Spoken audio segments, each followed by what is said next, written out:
Hi guys, I'm Nic Jenzen-Jones, the Director of Research with Headstamp Publishing, and I'm here with László Becz, the author of our latest book, Rifles on the Danube. Laszlo, yeah. Why don't you tell me a little bit about the book? Why did you write it? What is it about? Well, this book is about the Hungarian-made AK pattern rifles, which started after the Soviet occupation in Hungary and doing till the earliest 20s, you know. Those guns are quite special because they are not follow the 100% for the Soviet AK style, you know. Right. The Hungarian engineers, they want to develop their own style, which are a bit different than the Soviet ones. They want to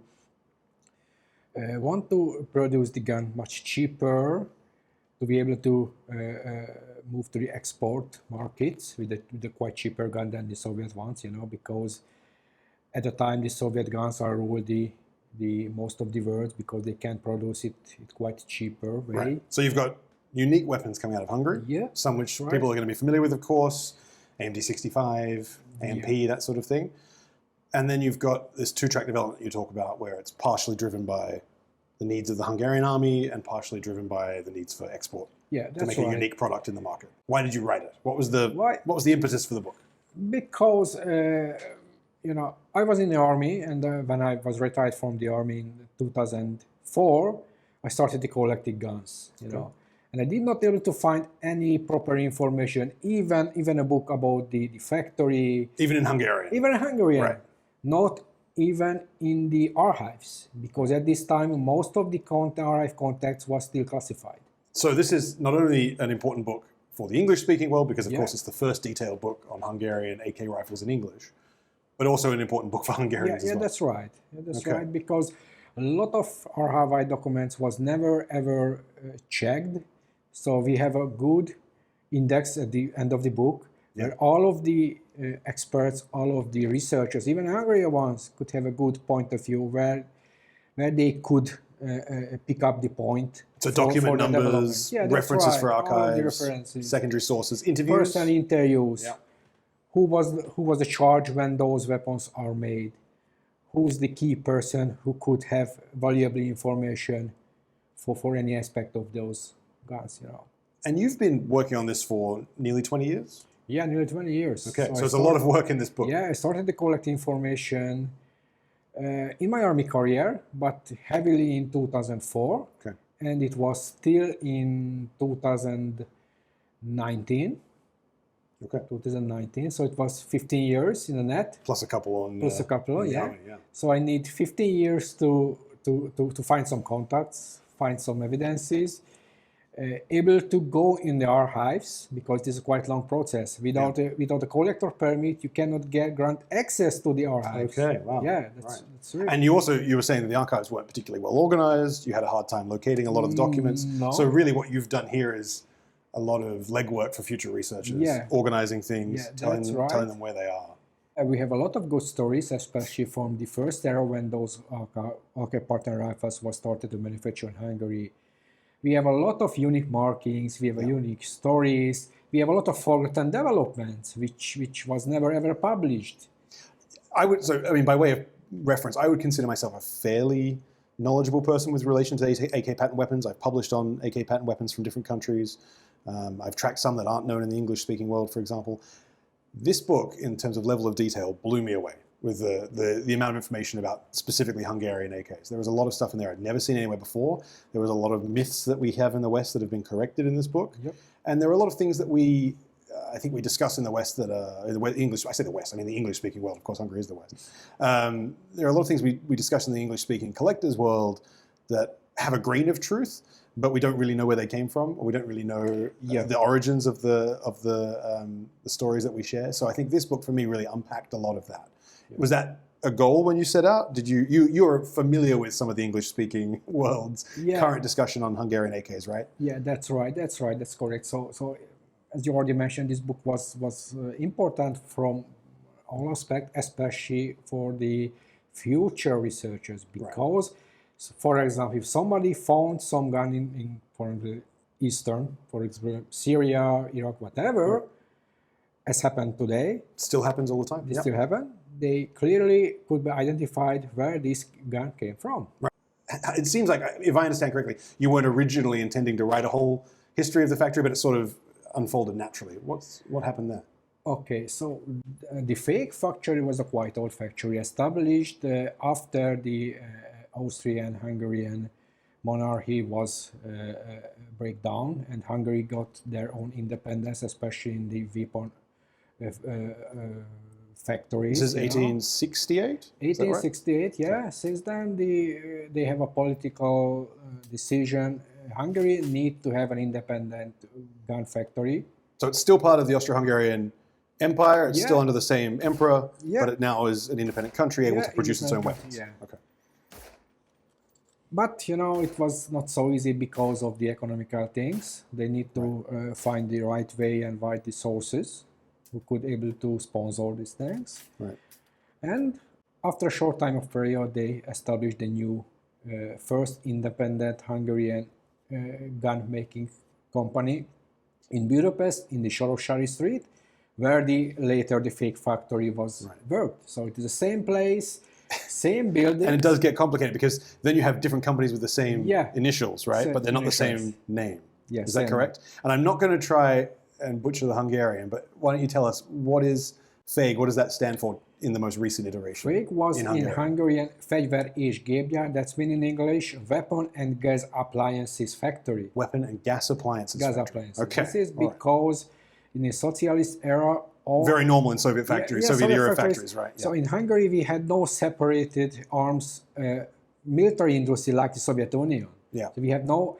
Every company need to produce some standard goods beside the weapons. And we see this in Bulgaria, we see this in Poland, Yeah. where they're making weapons, but also automotive parts, Yeah, that's right. household appliances, that kind of So thing. the fake need to produce gas besides some gas appliances, gas reductors, convectors, or Yeah. heaters, or whatever. Yeah. Okay.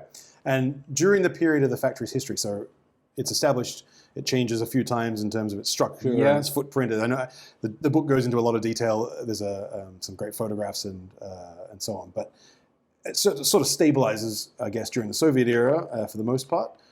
What's its trajectory look like during the Soviet era? What are its main points of change? Main points of change is just when the first AK-55 started to produce. Right.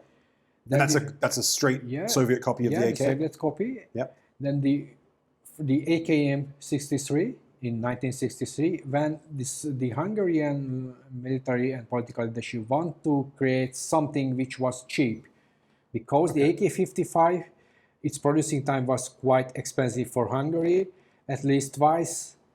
The price was twice higher than if we could buy it directly from So Soviet this is Union. moving from forged, milled Yeah, receivers forged milled towards receivers stamped to AKM stamped, style. yeah, that's right. And so you're saying at the point, if I understand correctly, at this point it was cheaper for Hungary to import an AKM Yeah. than it was to produce an AK-55. Yeah. Okay, makes sense. Yeah, They need to that's change right. that. Yeah. So we have a factory, we have workers, we have engineers, we Right. already produce some guns. Right. With a small changes, we could produce the more cheaper, which we could sell it on the export market. So this is back to the two-track thing, right? Okay. Backtrack. So part of it's about supplying the Hungarian military Yeah. and also the People's Militia and some of the We have a lot gendarmerie of type units. Police forces, right. and so And then that's one side, and the other side is producing for export. yeah, And I guess in both cases you want a cheaper product. yeah, But I think also this explains, I think, for some people, some of the unusual Hungarian designs. They're competing in the export market with the Soviet AKM, right? So they can't create a straight copy. Is that right? it's right, because based on the Russian patents which we got, they have some appendix. We cannot able to produce direct copies. We need to make some changes. Interesting. So it's actually mandated in the contract. Yeah. Okay. yeah. Starting from AK-64. Okay. Right. And so Hungary's now both got a legal obligation and also an economic incentive to make something Yeah. different. Yeah. What comes out of the factory that's different? What are the I mean, this is where we're talking about weapons people are familiar with, probably AMD 65, AMP, this sort of Yep. thing. What makes them uniquely Hungarian?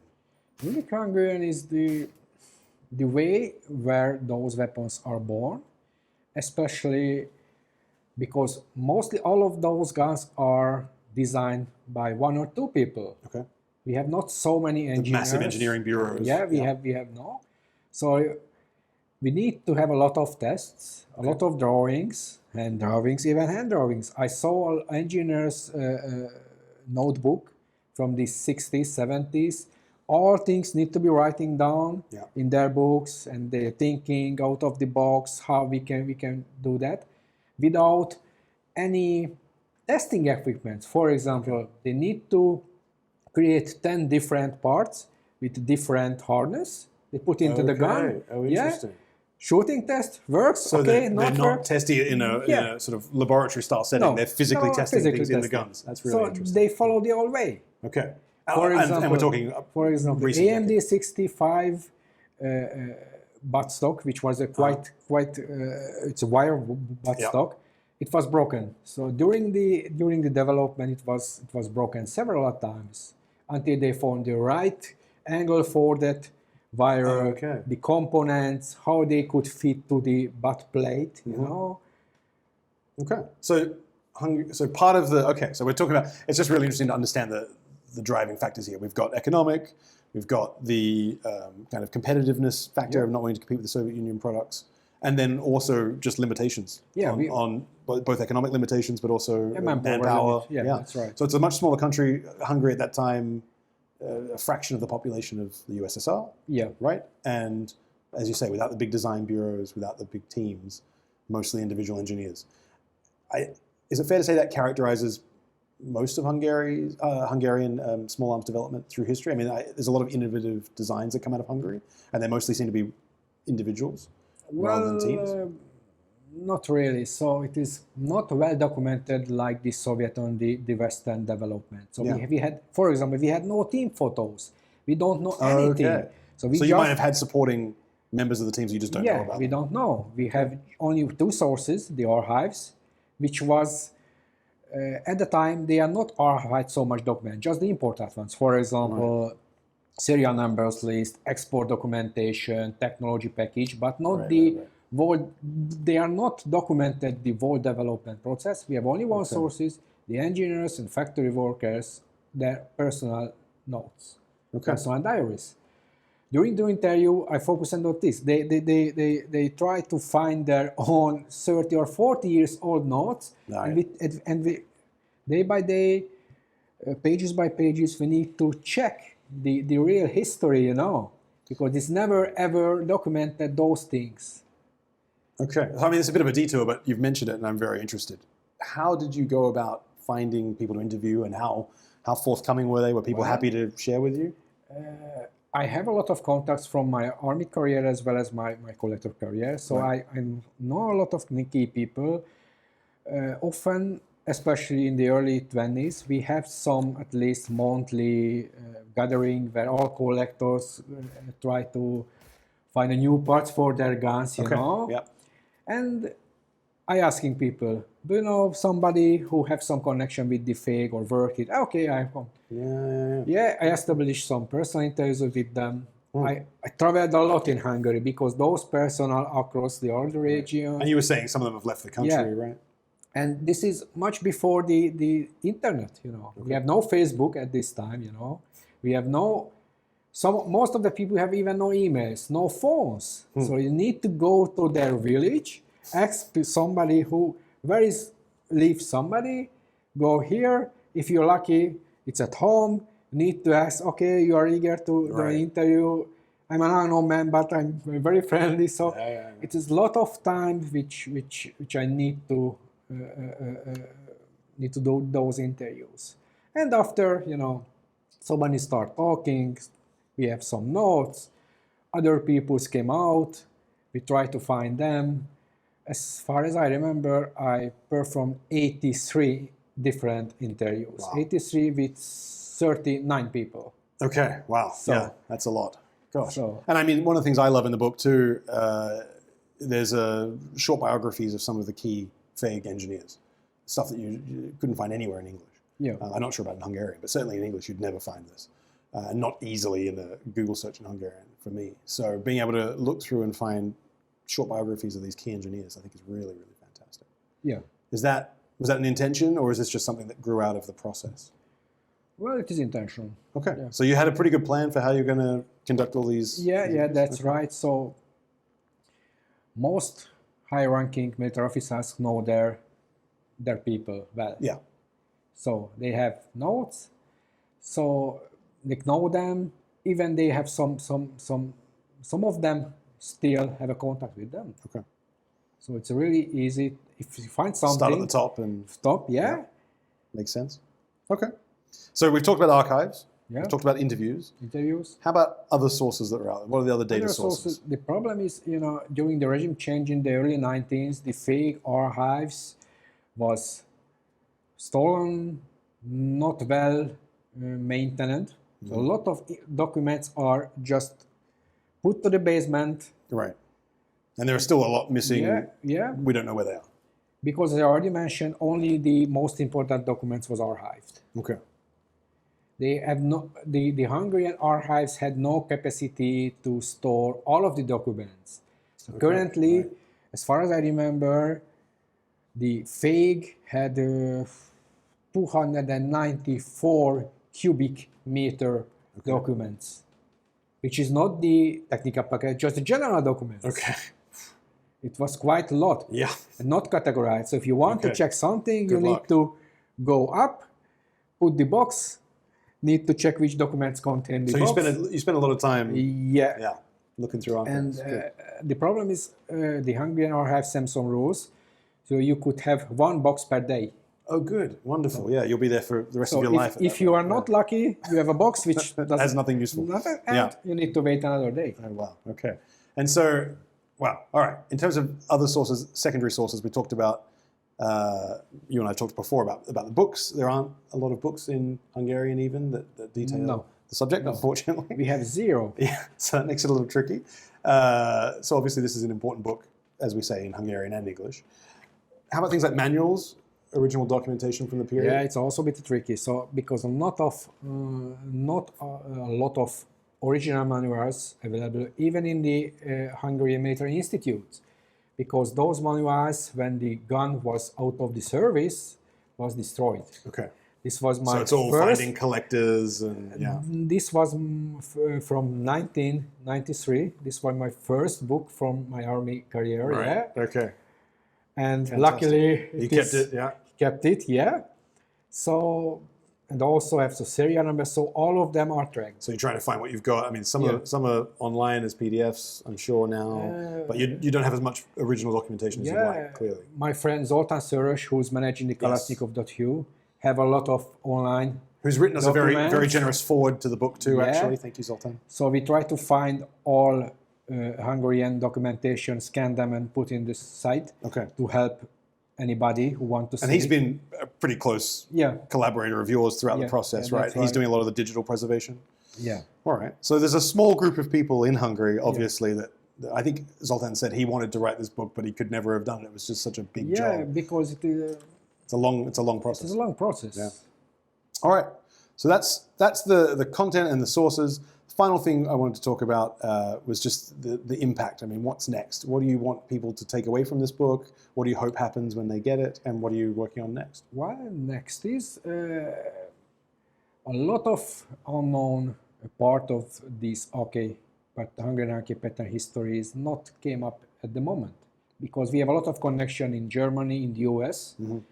A lot of small details are still behind the scenes. Okay. So I hope if somebody read this book, have some additional content. They look at their weapon and say it doesn't quite match. This is quite not match. It's quite new. Or also, for example, a lot of Hungarian weapon exported by the Kastner Inc.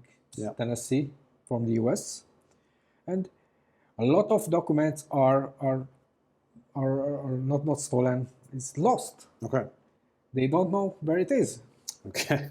Right. So it could be somebody safe. Useful. It's somebody. So the other side of the import equation, because most of the exported Hungarian civilian firearms or firearms for the civilian market that are still in hands of collectors today are going to be in the US, right? Yeah. There'll be some in Europe, but for the most part, they'll probably be in the US. So there's probably some more information to be found on that side of the pond. Yeah, approximately 178,000 AK pattern rifles exported to the US. All right. Fantastic. Well, Laszlo, thank you very much for taking the time. Thank you. Thank you, Nick. And the book is right now live on Kickstarter. So if you haven't already, please head over to the link in the description and support the project. Thanks. Thank you.